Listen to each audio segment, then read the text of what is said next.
Il y a 2 ans, j'ai commencé une série de gravures dans laquelle je mettais en scène un petit squelette qui était une sorte de double humoristique et ironique de moi-même.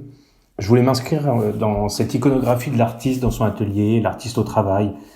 Donc au début en reprenant des images préexistantes et après en proposant euh, ma propre iconographie.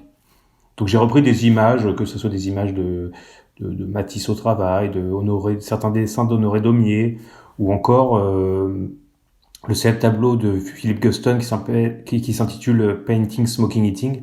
Je me suis rendu compte en reprenant toutes ces images-là qu'il y avait souvent une façon de représenter l'artiste de manière allongée, comme ça, d'une sorte de travail horizontal, qui me plaisait assez bien parce que je la trouvais déjà un peu grinçante, un artiste glandeur entre guillemets, et aussi parce qu'à cette époque, c'était en plein confinement et donc c'était une sorte de travail qui tendait à se généraliser, hein, parce que beaucoup travaillaient depuis leur lit.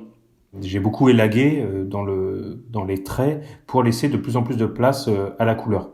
Et assez naturellement, en fait, j'en suis venu à la peinture, enfin donc à l'acrylique, qui sont les derniers travaux.